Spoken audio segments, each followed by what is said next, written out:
Just give me 1 second. Someone is asking me for a link. I already sent the link to the group like 1 million times. Okay, let me send it to the group too.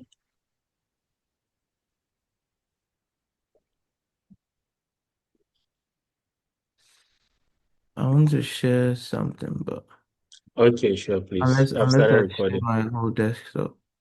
Okay, I'll Okay. share my entire desktop. Okay, okay, that's fine. Yes. Mm,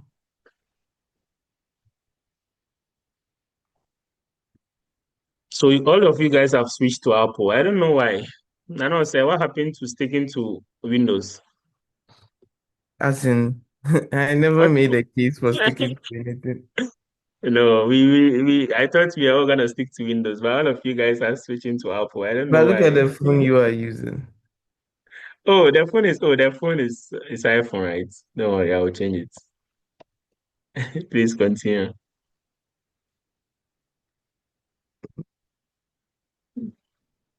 Um, Okay, thank you, Nicholas, for joining us. We have an can you amazing see group of my TAs screen? this year. You said? I'm saying you can see my screen, right? Yes, yes, we can see your screen, please. Yeah. Um, I'm gonna. You can see the slides I'm sharing? Oh, yes, yes, we can see it, please. Okay, I want to put it in presentation mode. Can you still see it?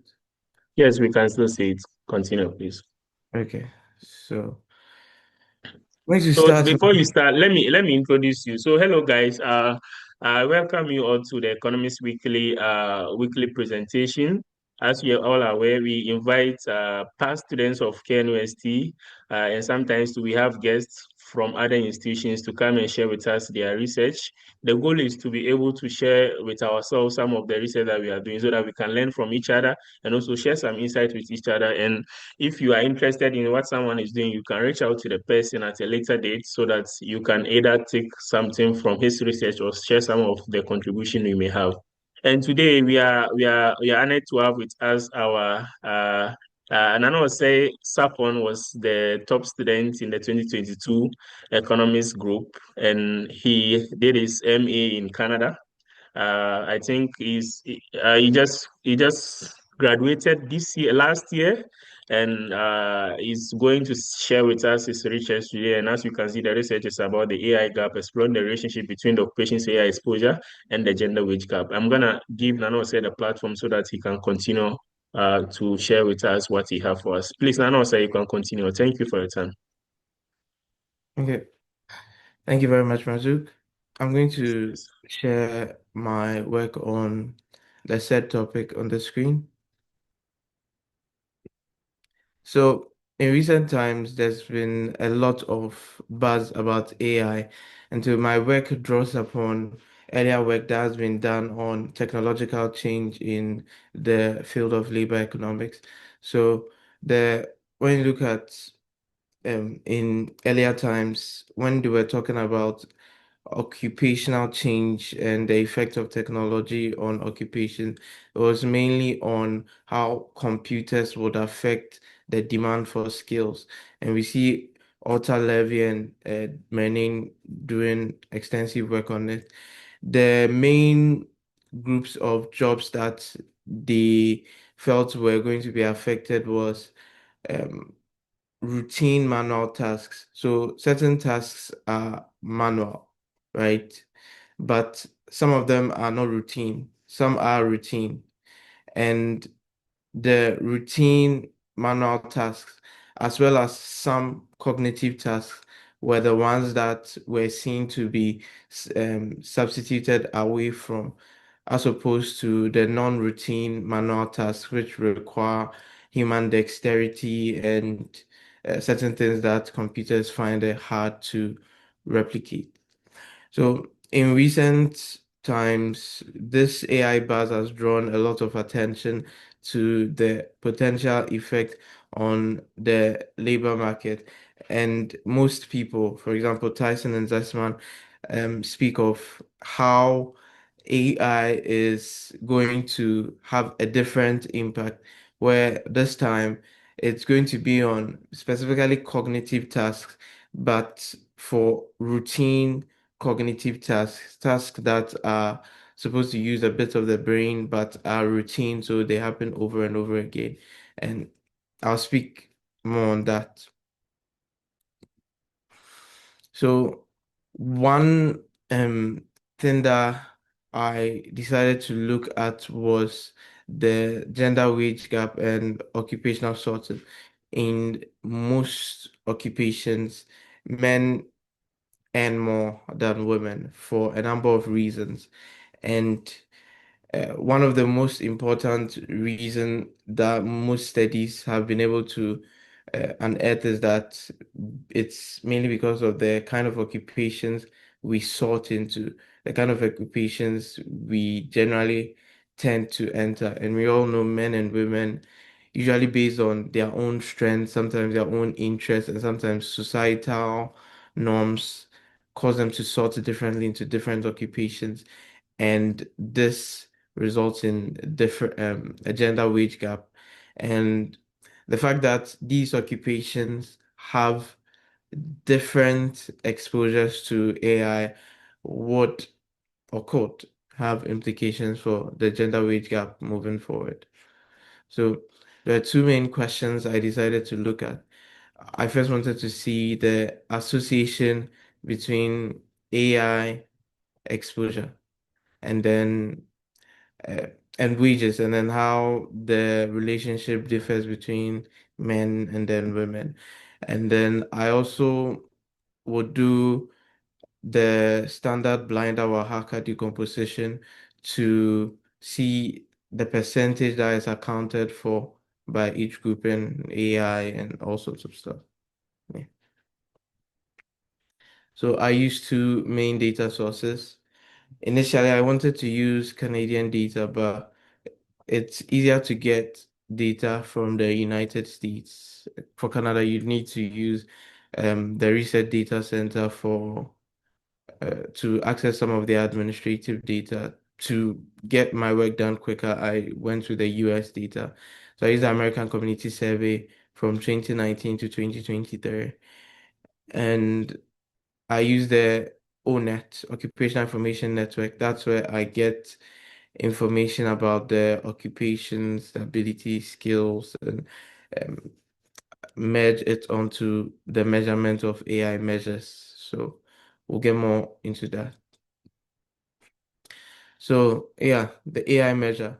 So per my So, research, Nano, say, sorry for interrupting you. I think so far you've laid down the I think the theoretical background of your whole research, right? Are you gonna take us through the model underlining the research? Is that what you're gonna do it now? Because I want us to be able to differentiate between the theory and how you apply that theory in your research, so that our listeners can actually follow the work that you are trying to present. great. So I I will be using a linear regression analysis with some fixed effects, and then I'll also be using the Oaxaca blinder decomposition to see how much each grouping accounts for the disparity. But before I go into that, I first want to lay the groundwork because people won't understand how AI was measured. And so that's what I was going to first explain before going on into those other details. Okay, no problem. Please go on, Right. continue. Okay. So there are a number of ways of measuring AI. Some use patent growth and other things. The AI measure I went for was that's developed by Felton and a couple of other researchers in 2021. It's called the AIOE, the Artificial Intelligence Occupational Exposure, and it looks at the exposure of occupations, the occupation itself to AI based on um, the ability level of exposure, the abilities used in that occupation, how much is it's exposed, and then you multiply it by how prevalent the ability is, meaning how common the ability is in the occupation, and then how important the ability is in the occupation. That's how this measure is developed. And to speak more about the ability level exposure, so the researchers developed an ability level exposure um, using so there are about 52 ONET abilities. You see a number of abilities. Some will talk about, let's say, the manual Hello, dexterity, like how easy it is for you to use your hands to do hello. something like that AI cannot easily do. You can look at other abilities like numerical reasoning, which AI has some ability in. So based on these different abilities, they did a survey and then they assigned a score to each ability. So that's how they get the um, ability exposure, right? And they did it for a number of AI applications. So yeah, it's limited to these specific applications, right? It looks at some of these applications like abstract strategy, real-time video games, translation, speech recognition, reading comprehension, language modeling, among others, right? Another measure that I will be looking at is potential complementarity, right? And this was developed by Pizzolini and a few other researchers in 2023. And this was mainly to tell us how much, for example, we are saying AI can do some tasks well in some occupations, but we also know that in some occupations AI do would work well with human beings, right?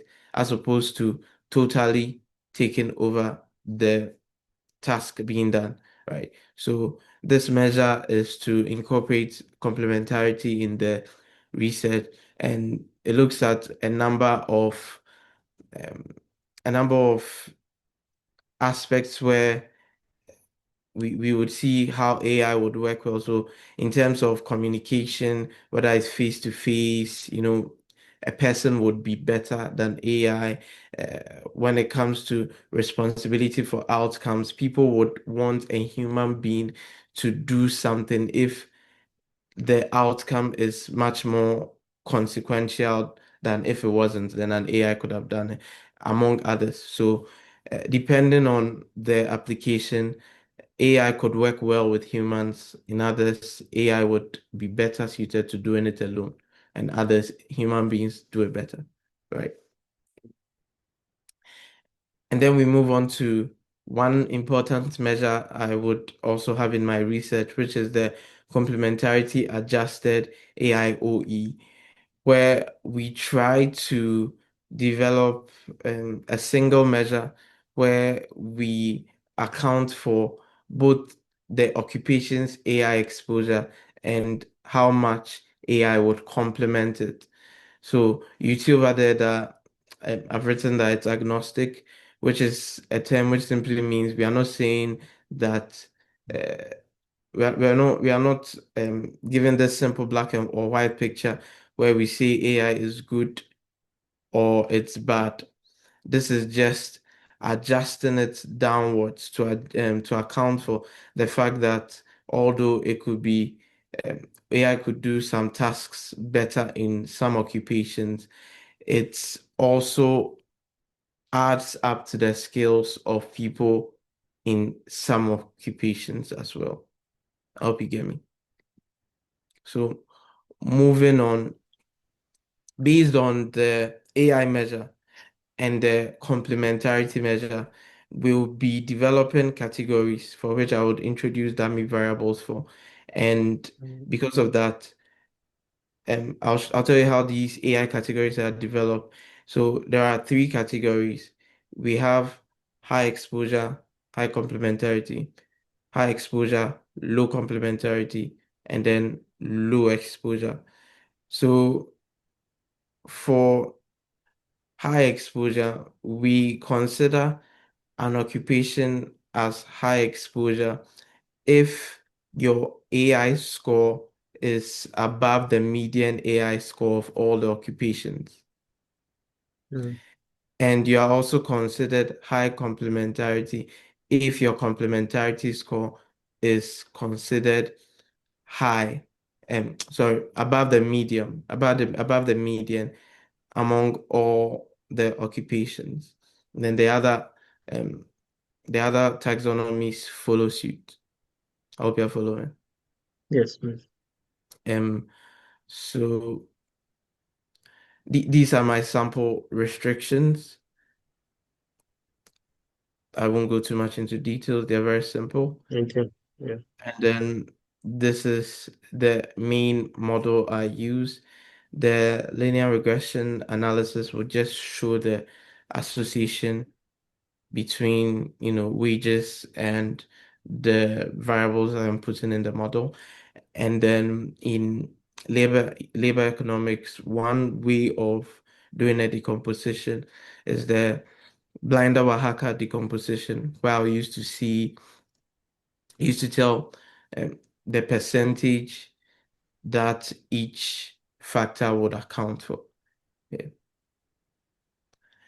This is just a simple graph showing the weight disparity that exists when you look at the different groupings I spoke of.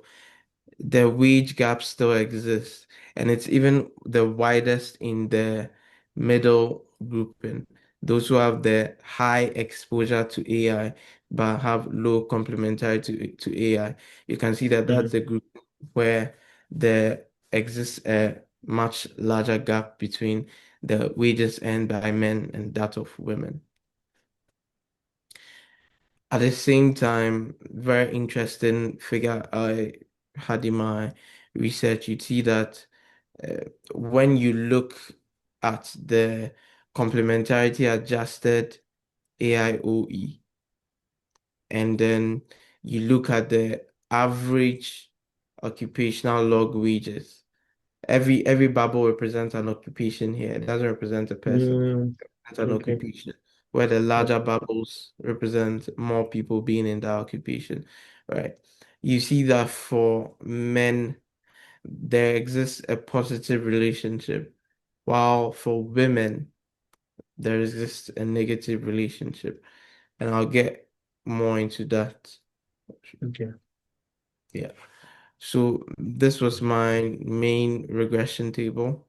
So you'd see I have three models and I replicate that for men and then I do a similar thing for women. Uh, so in the first model, there is no AI measure at all, just the log wages regressed on my variables, the demographic controls, which included, as you see in the other slide, the age and other things relating to the person. Um, I didn't speak into detail about commuting zones, but that's how I controlled for the location you are in because the labor markets are kind of grouped into commuting zones. And then there I added year fixed effects to handle things specific to the year, and then also occupation dummies, right? Yeah. And the more interesting results I would focus on were more on the AI stuff. So you see more Okay. of the coefficients I have in my presentation is on what was related to the AI. And in the second model, you can see for males, right? Mm-hmm. My omitted category are the low exposure, is the low exposure group. And you see that males in the high AI exposure, high complementarity group, and about 30% more than the those in the low exposure group. And at the same time, uh, people in the high exposure, low complementarity group earn about 27% more than those in the low exposure group, right? A similar thing for women, although the results are not as large as that of men. Yes. Yeah. Mm. And you can see that for women, those in the high AI exposure, high complementarity group, and 16.7% more, while those more than those in the low exposure, while those in the high AI exposure, low complementarity group, and about 15% more than those in the low exposure group, right? When we look at the when we look at the complementarity adjusted AIOE, you see that men have a positive relationship about one standard deviation increase in the complementarity adjusted AIOE measure is associated with an 8.7% increase in wages. But for women, there's a negative relationship. A standard deviation increase is associated with a reduction in wages by 2% on average. Yeah. Um, the next thing would be my Oaxaca blinder decomposition results, where I try to decompose the differences, right? So with the Oaxaca blinder decomposition, you see that the gap between the wages that men earn and that of women is about 17%. So men earn 17% more than women, right? And about 3.65 percentage points of this gap is explained while the other isn't. And in the first model, where I do not include any AI measure, whether the dummy or the complementarity adjusted AIOE, what you'd see is that occupations are explaining about 5.2% of this wage difference, which further um, which further alludes to some of the things I spoke of, that the occupation that men and women are sorting into have an implication for the differences in the wages. And so the AI exposure of these occupations would be important moving forward. Um, when you go to the second model, where I include the dummies for the AI categories, you would see that uh, what is actually happening is that being in the high AI exposure, high complementarity group is a reason why wages for men are not as high as they would have been otherwise. So wages for men would have been higher than women if not for more women being in the high EI, high complementarity group. A similar thing, even for the high AI, low complementarity group, wages would have been much, the wage gap would have been much larger. It would have been larger by about 2.7 percentage points, if not for women sorting more into the category. And this finding is mainly because of how big like a lot of men sort into the low exposure group, and the low exposure group has lots of jobs that women do not sort in as much. For example, That's plumbers, very good. carpenters, That's very plumbers, Sorry, continue, please. yeah, plumbers, carpenters, among others. Yeah, some like a job where women do not do as much. Yeah, and then when you look at the complementarity adjusted AIOE, it tells a similar story to the AI categories, and um, the main thing it also says over there is that if as the complementarity AIOE measure is is rising, we see that the gap between men and women, the AI gap, the wage gap between men and women drops very slightly by 0.3%. Yeah. At this point, um, Marzu, you wanted me to show a bit of the work I did behind the scenes. Yes, yes. Normally, we normally do that so that our get our uh, those who are on the meeting can actually see how you went about doing the estimations and stuff like that. Yes, that would be helpful if it's possible. Okay, so Yeah, I would quickly, yeah. Go through the yeah. and then I would just show you some of the work I did behind the scenes.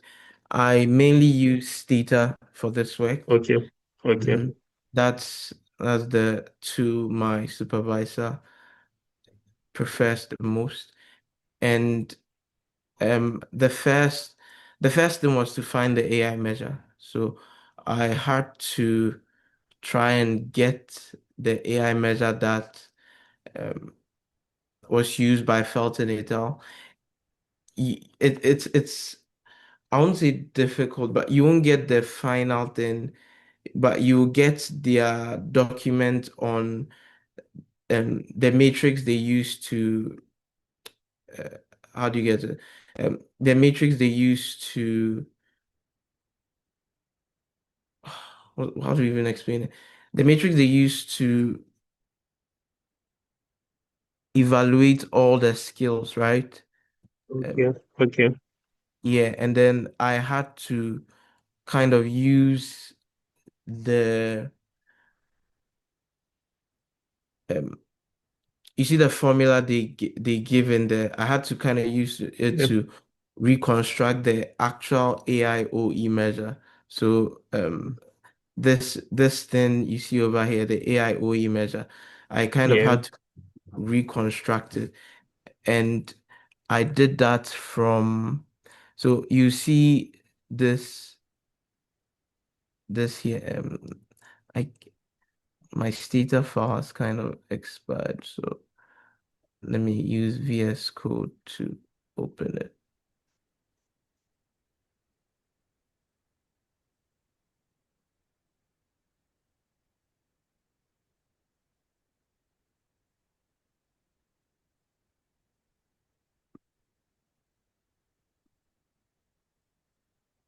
yeah. So, guys, if you are here with us, so as you were following Nano says upon, if you were paying attention, he started by taking us through the theoretical underlinings of his research. Are you there?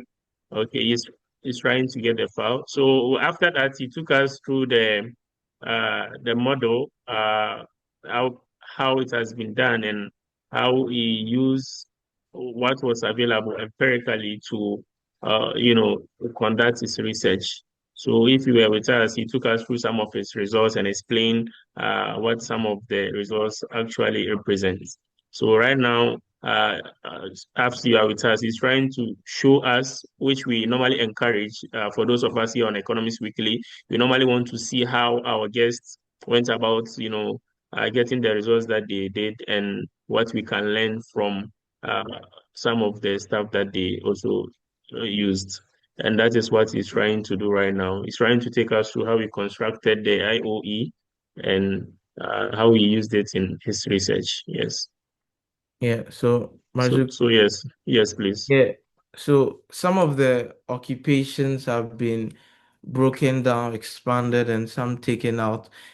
So yeah, you would get the AIOE constructed already and Mm-hmm. standardized, but Okay, it's okay, for the okay, occupations that were available in 2021. So what I okay, did was go back to the 52 skills they needed, the skills they looked at, whether it is inductive reasoning, mathematical reasoning, and how it applies to the different AI dimensions, and Okay. then from there map it onto the occupations I was using. So this is the document, like the file you find online, and then I use it to reconstruct the AI measures for the updated occupations that we currently have, and then Okay. eventually Okay. I would get to this. Yeah, Yeah. so Yeah. that's what I actually did. Yeah, Okay. Okay. That's yeah. fine. And then given that your data has expired, as you mentioned, I can it, open the do files. oh So yeah, yeah. Then yeah, you can take us through a do file. I think that would be really appreciated. Because I was thinking the do file is gonna be basically the same as taking us through running of the code that you have already. Yeah. yeah, Yes, please. Yeah, so please do that. yeah. You can open with Notepad, right?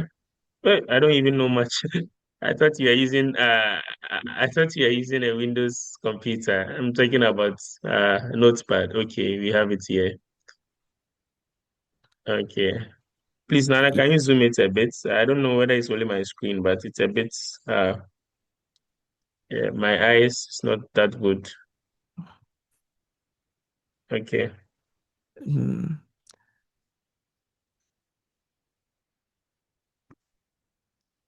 So guys, as you are aware, so Nana is gonna take us through the do file so that we have an idea of like how you run the regression and also how he implemented the theoretical framework that he took us through. And right now, what he's trying to do is that he's trying to open the do file. Then after that, he show us. Yes.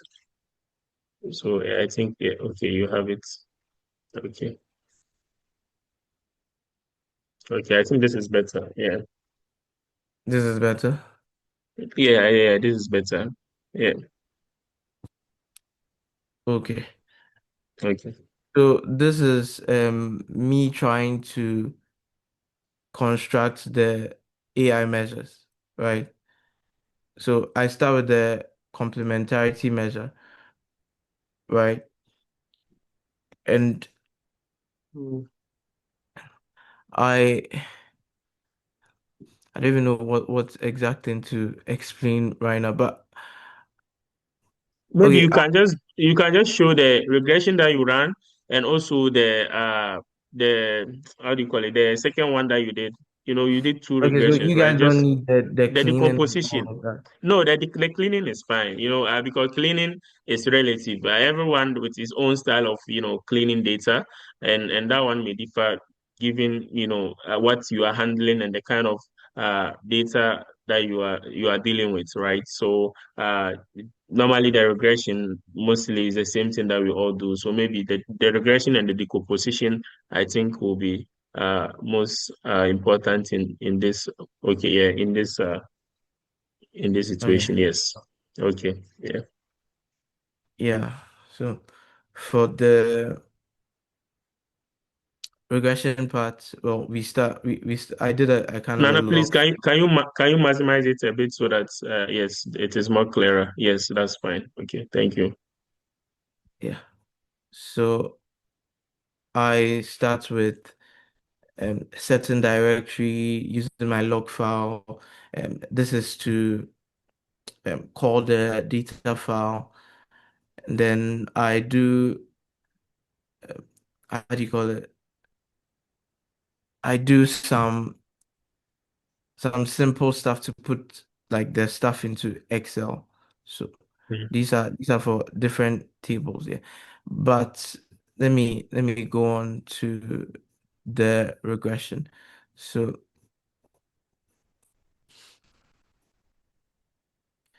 Okay, I think we are here. Mm. yeah, the main Mm. thing would be the I did three models. So Okay. for the three different models, I did it for males and for females. And so you see I would run the regress command on log wages, right? Hmm.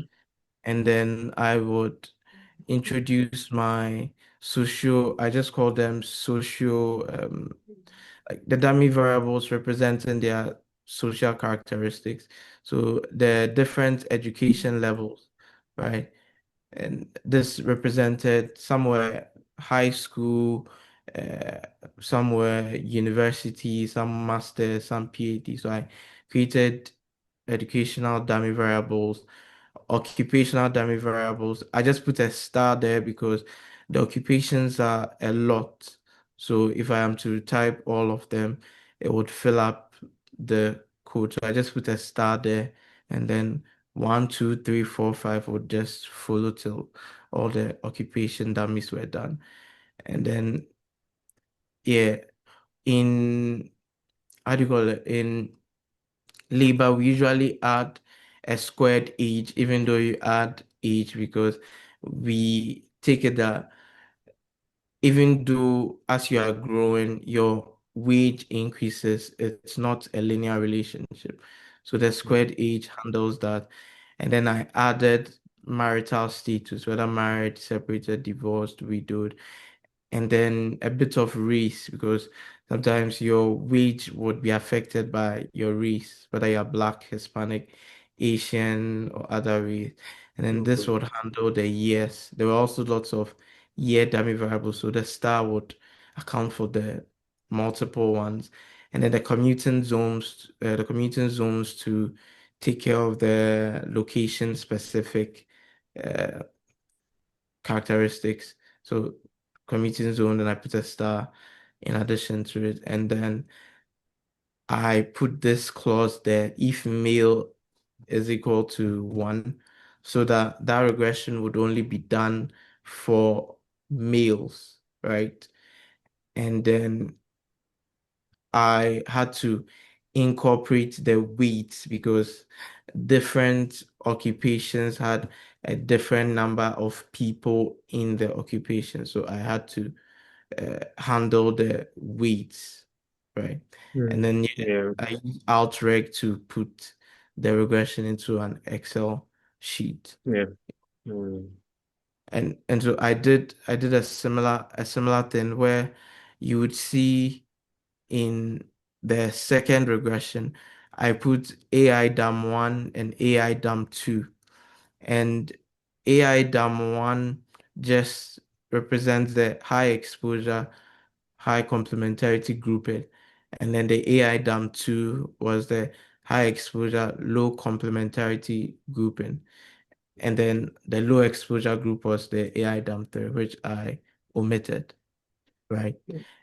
Mm. And then in in the third regression model, I removed the AI dummies and then I put the complementarity adjusted AIOE score in there. And that's basically what I did.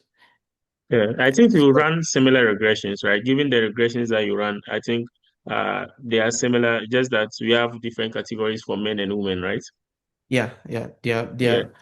so Yeah. the three models, after you've done the three models, I just do the same thing for women. So when you go Yeah. to wage regressions for women, um, what all that changes is if male Male is is equal to 0. zero, yeah, Yeah. for Just all of applying the them. dummy. Yeah, Oh, but okay. But I but just mhm. what about the worker this in decomposition? I don't have much knowledge about labor economics. So is this something that's like states are already recognized? Because I've seen that you just started with the worker, then you just, apply the dependent variable, and that what you did?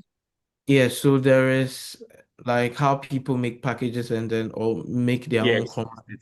Someone has already made the command for the Oaxaca decomposition. So Mm-hmm. you don't have to worry about the math behind what's going on. Mm. All you have to do is type Oaxaca and then you type the dependent variable, like how you do with the regress command. Um, Yeah. when things are in groups, right? For Mm-hmm. Oaxaca, you would have to state that they are in a group by putting them in a bracket. That's Oh, that's I just see. That's just the thing that changes. So Mm, you see that I type occupation, put a colon, and then put the occupation dummies there. And the star is mm. just tell you that there are many of them. And yeah, I do that for the occupation, the education, the age, Age, the marital manifesto. status, the race, and Mm, then the commuting zones. And then you tell it to include the weight. It should do it by sex and all of that. yeah, And that's I do nice. it It's for it's both. similar. Okay, Mhm. yeah, I'm sorry. I, Sorry I for do cutting you. I do Continue. it I do it and then I later still put in the AI dummies and the Oh, okay. complexity Okay, adjusted. yeah, I think Yeah. our viewers can see that. Yeah, I think I said I was gonna say similar to dictionary in Python, whereby you have Similar to dictionary like dictionary in Python, okay. like yeah, whereby the way you categorize is the occupation, then after that you state it, the education, then you put in the Oh what yeah, is yeah, yeah, under yeah. Python yeah, a dictionary. Yeah, dictionary in yeah, Python, yeah, Python dictionary, yeah. Yeah. So yeah. guys, But please, if you have any question, yeah, please, Nana, you wanted to say something? I was just saying Python dictionary is like well, the idea is kind of there, but with the curly Yeah, bracket yeah. and a Oh, of long course, list yes. of stuff in there. Yes. Yeah, Yes, that's true. That's true. yeah. So So guys, please, if you have any question regarding the data, maybe you can let us know before Nana eventually go on back to the summary in his slides and take us through some of the maybe policy recommendations or some of the important conclusions that he made. Yes. Okay, Nana, I think you can continue, please. okay, so we are Yeah. cool with the Stata stuff. Most people Yeah, are very I like believe. conversant Yeah, I with. believe they are. Yes, I believe they are. Yes, I believe they are. So I would just Yeah. move back to my To the regression. to the summary. Yes, please. Yeah, yeah, the summary. Yeah. Mm, So,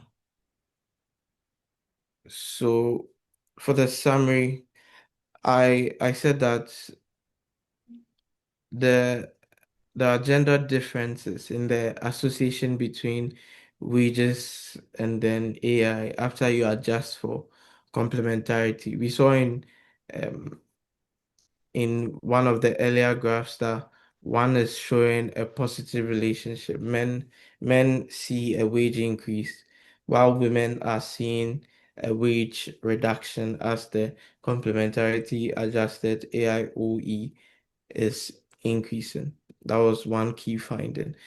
And we also saw that things would have been much worse if not for how women are currently sorting, although there could be improvements done in many areas.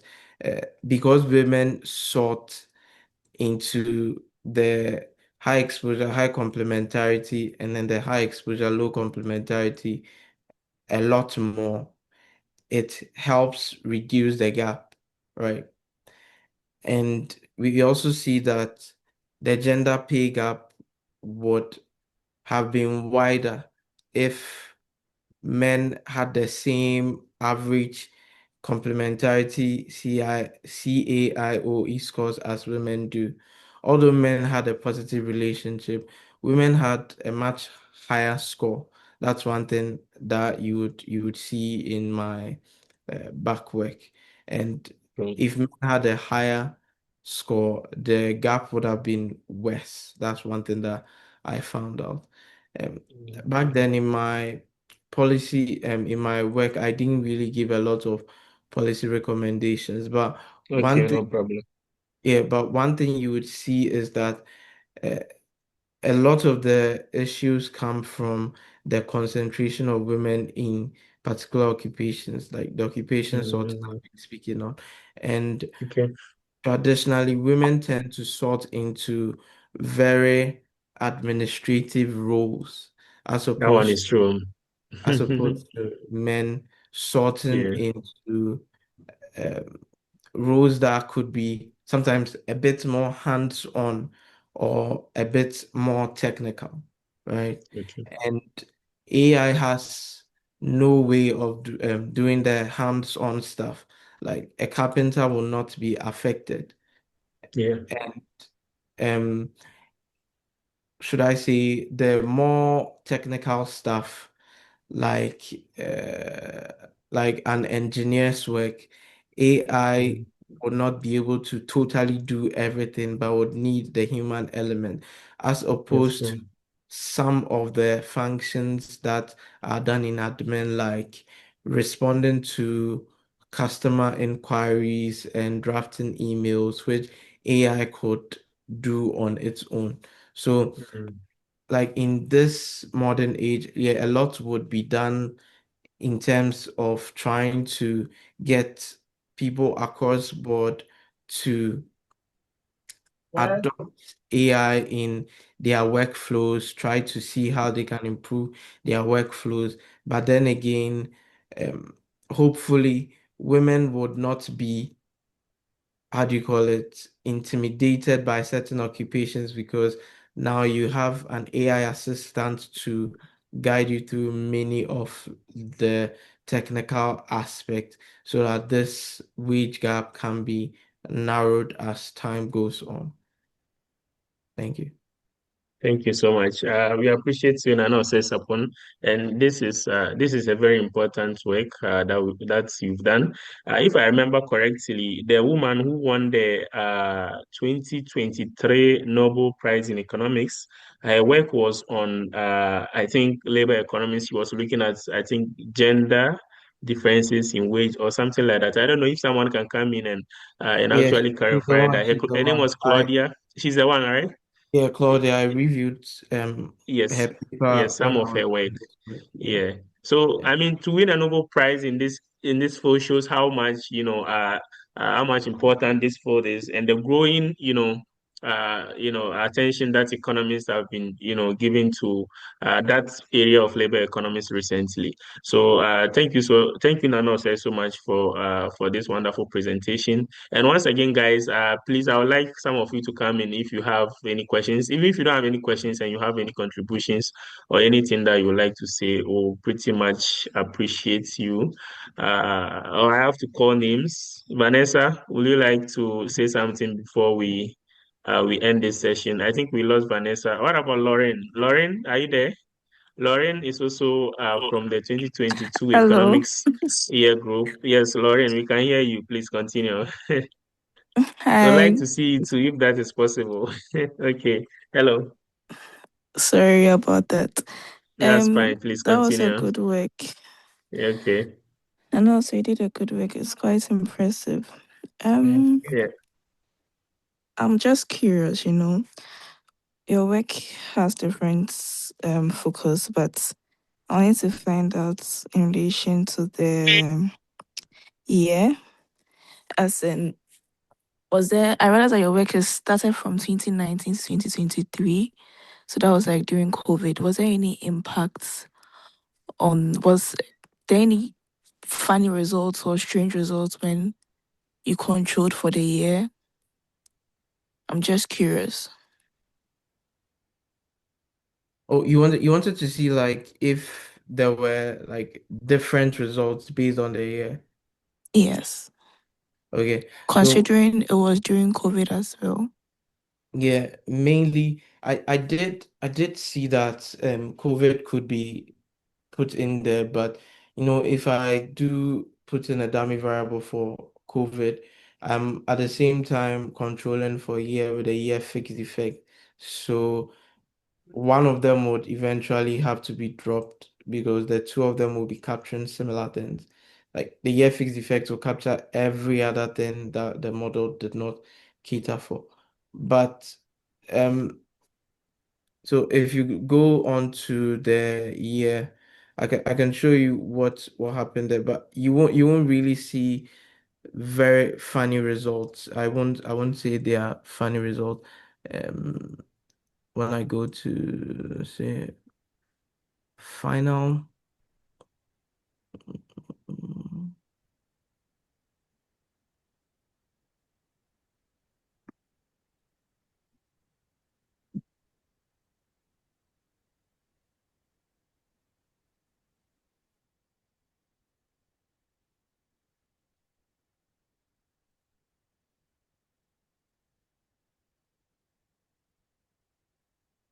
you won't really see any um funny results. Yeah. Okay. So it just okay, I silenced it because it wasn't showing anything weird. But you won't really see any weird results for the year in particular because it would kind of be encompassed in like all that happened within that year, regardless of COVID in particular. I hope that answers your question. No problem. That's well Lauren. understood.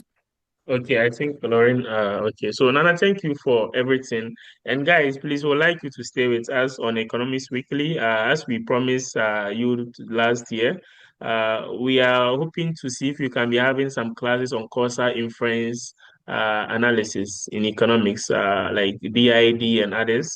Most of us learned it in econometrics, but I know most of us here don't have experiences on how to actually, conduct research using those tools.